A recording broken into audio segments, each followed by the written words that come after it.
So what advice do I have for college graduates?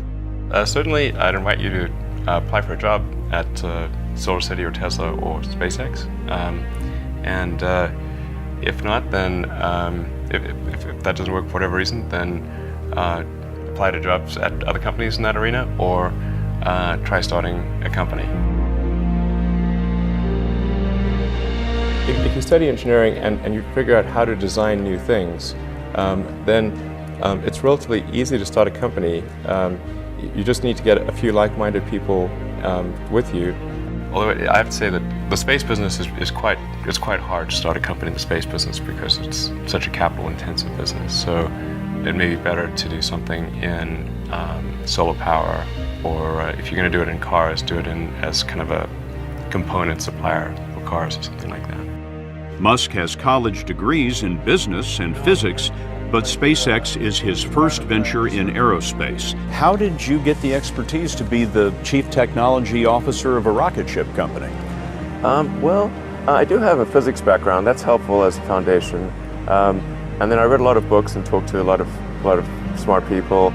Don't just follow the trend. You may have heard me say that it's good to think in terms of the physics approach, or first principles, which is, rather than reasoning by analogy, you boil things down to the most fundamental truths you can imagine, and you reason up from there. And this is a good way to figure out if something really makes sense, or if it's just what everybody else is doing. It's hard to think that way. You can't think that way about everything. It takes a lot of effort. But if you're trying to do something new, it's the best way to think. And that framework was developed by physicists to figure out counterintuitive things like quantum mechanics. So it's really a powerful method. And I want to know, what is the one thing that has surprised you about your life? Well, I'm surprised by the whole thing, honestly. I certainly didn't expect for any of these things to happen, honestly. Yeah, I just I knew I wanted to be involved in technology, and in fact, the only reason I started a company back in '95, an internet company, was because I couldn't get it. There were only a few internet companies, and I couldn't get a job at any of them. So I tried to get a job at Netscape, and sent my resume in and tried hanging out in the lobby, but I was too shy to talk to anyone. And then I was like, okay, well, I guess I'll have to start a company because I can't get a job anywhere. Thank you.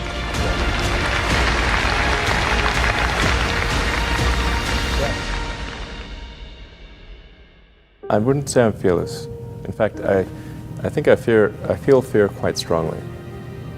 But if what we're doing if what I'm doing I think is important enough, then I just override the fear. Mm-hmm. So, but it's not as though I feel like more strongly than I would like. I think also people tend to overweight risk on a personal level. It's one thing if you've got a mortgage to pay and kids to support, and that if you were to deviate from your job, how are you going to feed your family and pay the rent? And okay, that's understandable. But let's say you're young and you're just coming out of college or coming out of high school or whatever. What do you risk?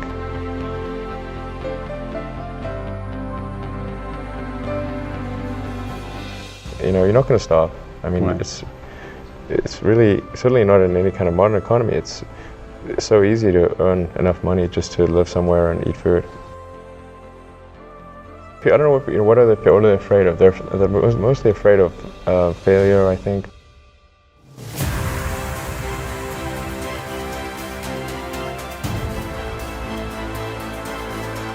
People should be less risk averse when there's not much at risk.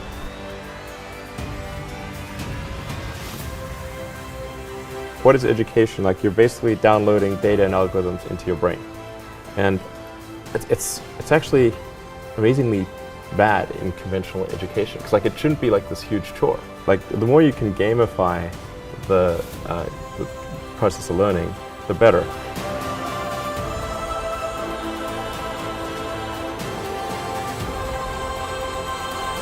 I was at sort of a slight existential crisis because I was trying to figure out what does it all mean? Like, what's the purpose of things? And I came to the conclusion that if we can advance the knowledge of the world, if we can do things that expand the scope and scale of consciousness, then we're better able to ask the right questions and become more enlightened, and that's really the only way forward. What drives you? What is it that when you wake up in the morning, do you see a problem and you want to solve it? The thing that drives me is that I want to be able to think about the future and feel good about that. We're doing what we can to have the future be as good as possible, to be inspired by what is likely to happen, and to look forward to the next day. That's what really drives me is trying to figure out how do we make sure that things are great and going to be so, and that's the underlying principle behind Tesla and SpaceX.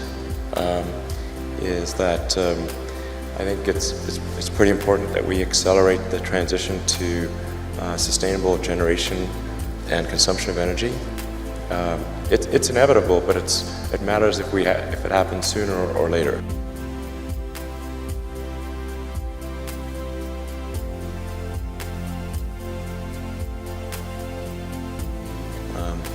And then SpaceX is about helping make life multiplanetary, and doing what we can to continue the dream of Apollo, and ultimately make a contribution to life becoming multiplanetary. Let's talk a little more about that. I think everyone's very interested in that when you say making life multiplanetary. Yeah, that's exciting. It is exciting. So what's your vision there? I think, particularly for Americans, like think about America is a nation of explorers. People came here from other parts of the world that, chose to give up the known in favor of the unknown.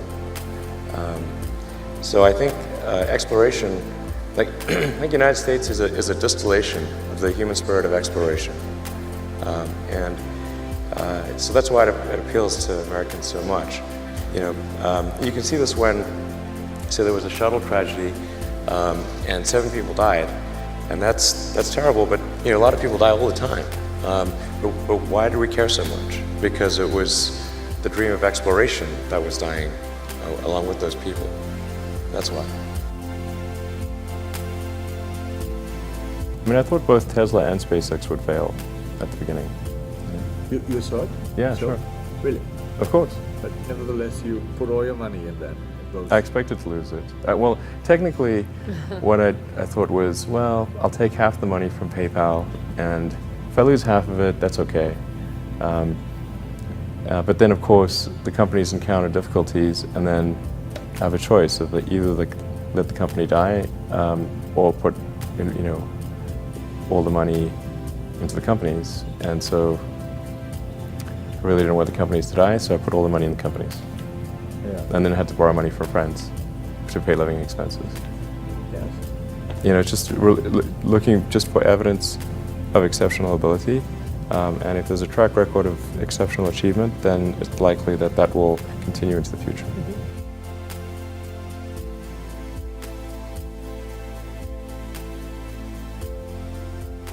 Well, it really depends on the stakes. If the stakes are high, if it's really important, then I will overcome the fear and just do it anyway. But essentially, I just drive overrides fear, but I feel the fear. It's kind of annoying. I wish I didn't. Okay. I wish I felt it less. Uh-huh.